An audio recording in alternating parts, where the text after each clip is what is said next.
Assalamualaikum warahmatullahi wabarakatuh. Welcome back to my channel. Let's learn Arabic.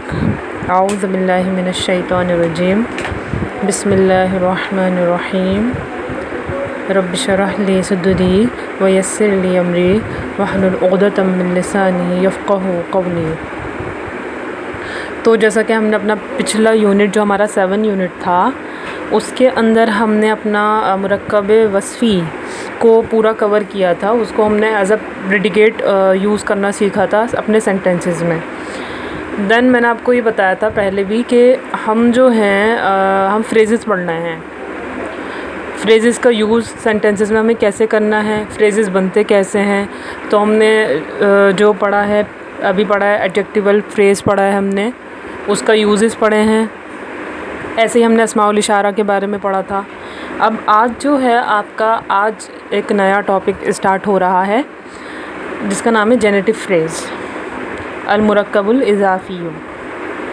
तो ये जो phrase है ये हम इंग्लिश में भी हम यूज़ करते हैं इस टाइप के फ्रेजेस, और अरबिक में भी इसका यूज़ हम कैसे करेंगे, कैसे बनाएंगे। आज हम अपनी इस वीडियो में ये देखेंगे कि हम इन सेंटेंसेस यानी इन फ्रेजेस को सेंटेंसेस में कैसे यूज़ करेंगे। सबसे पहले तो हम ये देखेंगे कि हम जेनेटिव फ्रेज़ जो है अल मुरक्कबुल इज़ाफ़ी जो है मुरक्कब इज़ाफ़ी को बनाएंगे कैसे। देन हम देखेंगे कि उनका यूज़ हमें सेंटेंसेस में किस तरह करना है। जैसे हमने मुरक्कब वस्फ़ी को जाना, उसमें था मौसूफ़ और सिफ़त, यानी मौसूफ़ जिसकी कोई क्वालिटी बताई जाए, जिसके बारे में बात की जा रही है, और सिफ़त जो भी उसकी क्वालिटी बताई जा रही है, जो भी उसके बारे में खूबी खामी या कोई भी ख़राबी या अच्छाई उसके बारे में बताई जा रही है, क्वालिटी बताई जा रही है उस चीज़ की, वो था सिफ़त। यहाँ हम क्या देखेंगे, जैसा कि मैं आपके सामने सेंटेंसेस पढ़ती हूँ। द जेनेटिव फ्रेज़ अल मुरक्कबुल इज़ाफ़ी। तो ए में हम देखते हैं सेंटेंसेस में कसरुल अमीरी the palace of the prince, बैतु साजिदिन द हाउस ऑफ साजिद, कूखु फ़कीरिन the hut of a poor, यदु तिफ़लिन the hand of a boy, कुरतुल क़दमी द फुटबॉल, क़लमु हिब्रिन an ink pen. Look carefully into the examples A and B.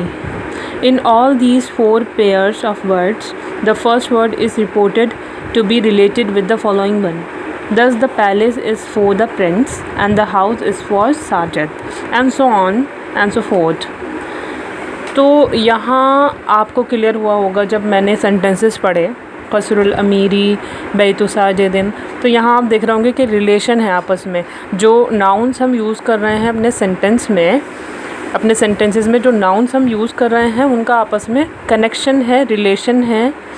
जैसे कि प्रिंस का क्या है, पैलेस है, यानी प्रिंस का पैलेस, और का के की आ रहा है इसके अंदर, जैसे हम उर्दू में यूज़ करते हैं उसका घर, उसकी दुकान। तो बैतु साजिदिन साजिद का घर, ठीक है। तो यानी घर किसका है, साजिद का है। तो रिलेशन है आपस में दोनों नाउन्स का। तो जब भी हमें रिलेशन दिखाना होता है तो उर्दू में तो हम का के की का यूज़ करते हैं, इंग्लिश में हम ऑफ का यूज़ करते हैं या एपोस्ट्रॉफ का यूज़ करते हैं। तो अरबिक में हम क्या करेंगे, रिलेशन को शो करने के लिए हम जो नाउन्स लेकर आएंगे, जो हमारा पहला नाउन होगा जिसको हम क्या कहेंगे, पहले मैं आपको बता दूं कि इसके पार्ट्स कितने होते हैं। जेनेटिव फ्रेज़ जो होगा हमारा मुरक्कब इज़ाफ़ी, इसके 2 पार्ट्स होंगे, ठीक है। इसका जो पहला पार्ट है वो कहलाएगा मुदाफ़, और जो इसका दूसरा पार्ट होगा वो होगा मुदाफ़ इलैह। बाकी मैं आपको आगे क्लियर करती हुई चलूँगी क्योंकि आगे हमें क्लियर होगा कि वो हम बनाएंगे कैसे।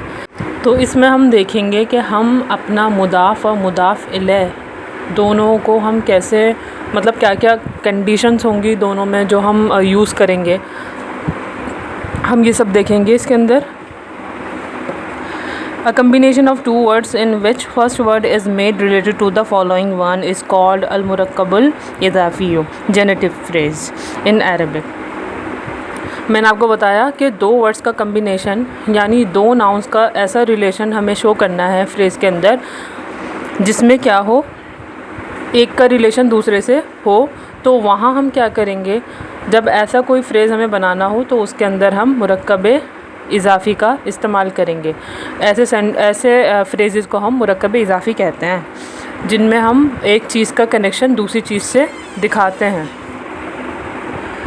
The first part of a मुरक्कबुन इज़ाफ़ियुन इज़ कॉल्ड मुदाफ़ possessed, and the second one is called मुदाफ़ुन इलैह processor, and this relation between them is called इज़ाफ़ा।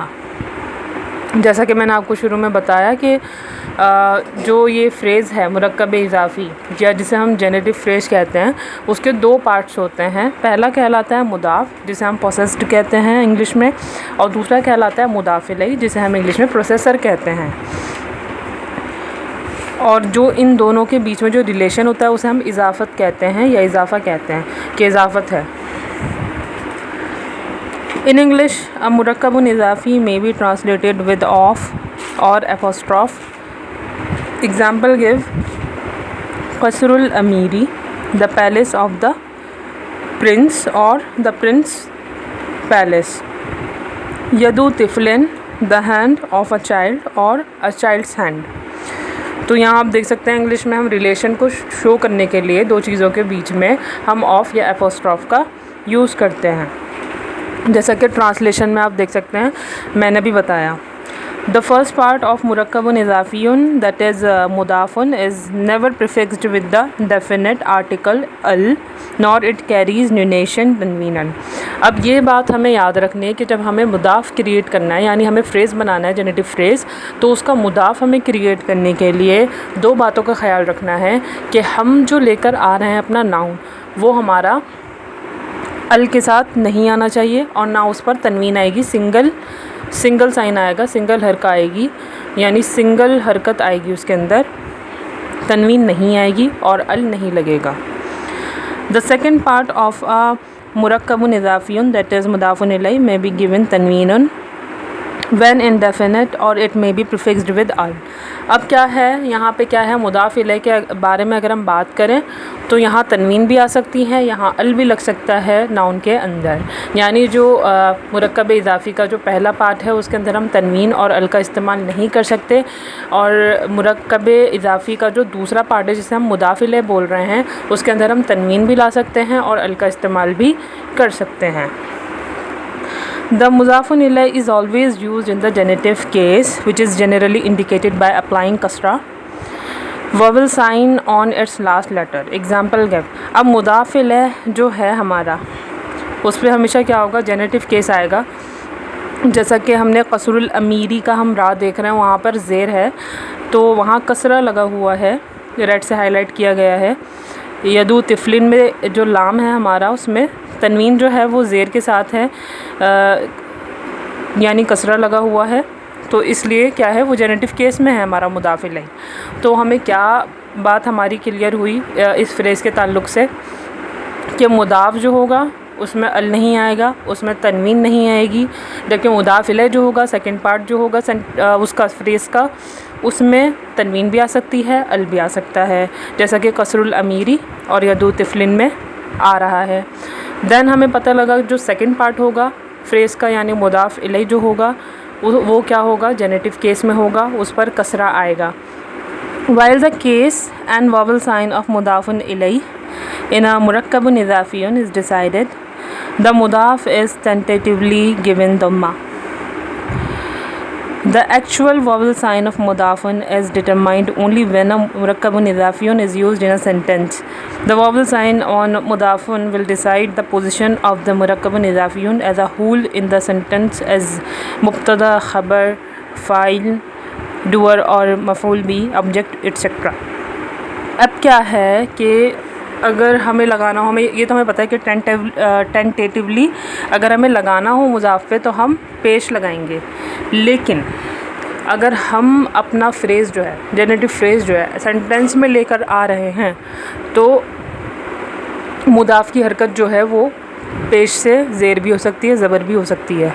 ठीक है, वो बात जो है वो सेंटेंस पे डिपेंड करता है कि हमारा जो मुदाफ़ इलैह है वो सेंटेंस में जो आ रहा है वो किस पोजीशन में आ रहा है, वो एज अ ऑब्जेक्ट आ रहा है, एज अ डूअर आ रहा है, एज अ मुब्तदा आ रहा है या एज अ ख़बर आ रहा है। तो उस लिहाज से हम अपने मुदाफ़ का जो हरकत होगी एंड वाले लेटर की, उसको हम चेंज करेंगे उस लिहाज से। Now look into the example C. We don't translate such pairs of words with of or apostrophe, but looking carefully, these two appear examples of murakkabun izafiyun. Thus we can literally translate कुरातुल कदमी, the ball of the football. हमने देखिए हमने क्या किया था, हमने इन्होंने A B C करके दे रखे हैं स्टार्टिंग में सेंटेंसेस, तो A और B का तो आपको क्लियर हो गया होगा मुझे उम्मीद है। लेकिन C में क्या है, अगर आप देखें तो C में क्या दे रखा है, द फुटबॉल और एन इंक पेन, इस तरह दे रखा है।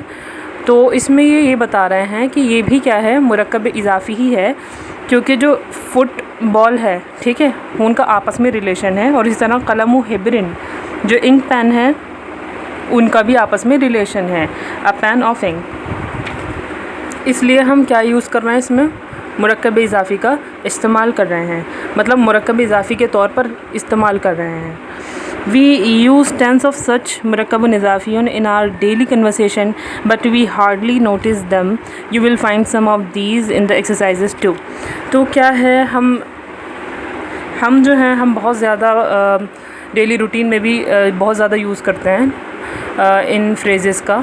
तो ये काके की जो है हमारे डेली रूटीन में इसका इस्तेमाल तो होता ही है कि उसकी घड़ी या उसका घर, इस तरह करके हम बोलते ही हैं यूजुअली, तो इसका हम बहुत ज़्यादा इस्तेमाल करते हैं। तो उम्मीद करती हूँ आपको ये चैप्टर, मतलब ये यूनिट जो है वो पूरा अच्छे से क्लियर हुआ होगा। और इस चैप्टर में हमने, यानी इस यूनिट में हमने सीखा कि हम मुरक्कब इजाफ़ी को कैसे क्रिएट करेंगे, कैसे यूज़ करेंगे, वो हम आगे सीखेंगे, यानी सेंटेंसेस में इनका इस्तेमाल हम कैसे करेंगे वो हम आगे देखेंगे। तो आज के लिए इतना ही। जज़ाकुमुल्लाहु खैरन कसीरा। अस्सलामु अलैकुम व रहमतुल्लाहि व बरकातुहू।